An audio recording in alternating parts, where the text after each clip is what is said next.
2017년 8월 18일 드디어 마블 시네마틱 유니버스 속 새로운 영웅 집단 넷플릭스 오리지널 디펜더스가 런칭을 앞두고 있습니다.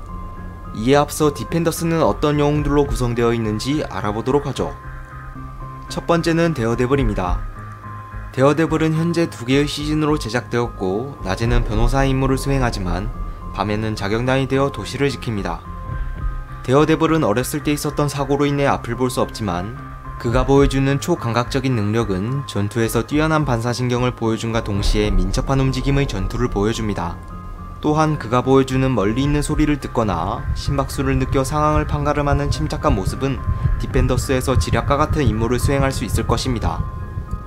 두 번째는 제시카 존스입니다. 제시카 존스는 사람들의 뒤를 캐고 다니는 사립탐정입니다. 그녀는 과거에 있었던 사고로 인해 뛰어난 힘과 점프력을 가지게 되었습니다. 그녀가 보여준 과감하고 거침없는 모습은 디펜더스에서 단호한 결정을 내릴 때 필요로 하지 않을까 생각해봅니다. 추가적으로 제시카 존스는 2018년에 시즌2를 방영한다는 발표를 하면서 다시금 기대를 모으고 있습니다. 세 번째는 루크 케이지입니다. 루크 케이지는 할렘을 주무대로 하며 술집을 운영하고 있습니다. 그 또한 자신의 부인을 잃는 비극적인 운명을 맞이하였고 실험을 통해 단단한 피부와 초월적인 힘을 얻게 되었지만 처음엔 영웅으로서의 모습을 바라진 않았습니다.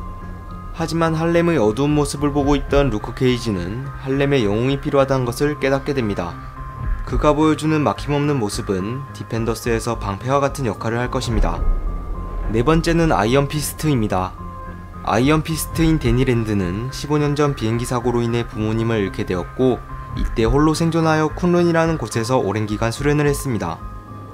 결국 숙명을 가졌다는 데니 랜드는 아이언 피스트의 힘을 얻게 됩니다. 그는 기를 모아 강력한 일격을 사용할 수도 있고 쿤룬에서 배워온 무술을 사용하기도 합니다.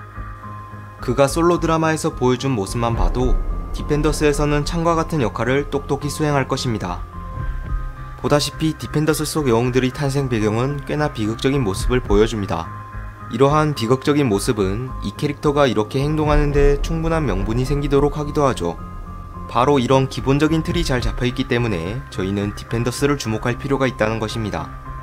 게다가 디펜더스의 적으로 더 핸드라는 강력한 슈퍼빌런 집단의 등장을 암시했는데 더 핸드는 원작 속에서 울버린의 강력한 적수가 되기도 했던 걸로 보아 디펜더스와도 아주 치열한 전투를 벌이지 않을까 예상해봅니다. 여기서 그럼 어벤져스와 비슷한 건가라고 생각하시는 분들이 있을 수도 있지만 디펜더스는 어벤져스와는 완전히 상반되는 모습을 보여줍니다. 바로 어벤져스는 자신들을 영웅으로서의 존재를 확실시하면서 사회에 당당히 모습을 드러내는 반면 디펜더스는 자신들을 영웅이라고 직접적으로 드러내지 않으면서 평범하게 사회에 묻어 살아가려 하는 시민적 의식이 강한 모습을 보여준다는 차이점을 가지고 있습니다. 또한 시청 등급에서도 차별점을 두었는데 넷플릭스에서 제작하는 마블 드라마의 19세 이상 관람 가능이라는 설정은 기존의 히어로 영화들에서는 볼 수 없었던 하드코어하고 현실적 빌런들의 잔인한 모습을 드라마 속에서는 더욱 현실적으로 표현합니다.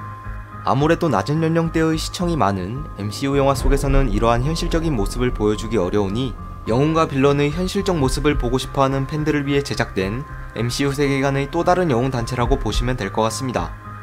게다가 드라마의 강점이라고 할 수 있는 사건의 진행도는 어떤 면에서는 지루하게 느껴질 수도 있지만 치명적인 상처를 입어도 금방 회복하는 영화와는 다르게 드라마에서는 영웅들이 치명적인 상처를 입으면 회복하는 시간, 힘들어하고 고통스러워하는 모습을 보여주는 현실적인 설정을 많이 반영했습니다. 그리고 주인공을 돕는 보조적인 캐릭터들은 영화에서는 큰 의미를 가지지 않거나 사건의 연속성을 가져다주지 않는 것에 비해 드라마에서는 데어데블의 클레어 템플, 루크 케이지의 미스티 나이트 같은 조력자들이 이 드라마를 하나로 이어주는 연결 매체의 역할을 수행하고 있습니다. 또한 디펜더스에 등장하는 영웅들은 무작정 화려한 능력을 사용해서 사람들의 이목을 끄는 게 아닌 불필요한 원거리 전투는 대부분 제외했고 동시에 원작의 근접 전투에 대한 설정을 충실히 반영하면서 과하지 않고 절제된 액션만 보여주는 게 이 드라마의 진짜 매력이 아닐까 생각해봅니다. 게다가 데어데블 시즌2에서 첫 등장으로 충격을 주었던 퍼니셔도 이번에 런칭하는 디펜더스에 등장한다고 알려져 있고 추후 퍼니셔도 디펜더스 이후 총 13편의 에피소드를 가진 드라마로 방영된다고 하니 기대를 하지 않을 수 없습니다. 토르 라그나로크의 개봉까지 2달이 넘게 남았으니 무더운 여름 시원시원한 액션을 담은 넷플릭스 오리지널 디펜더스와 함께하는 건 어떤가요?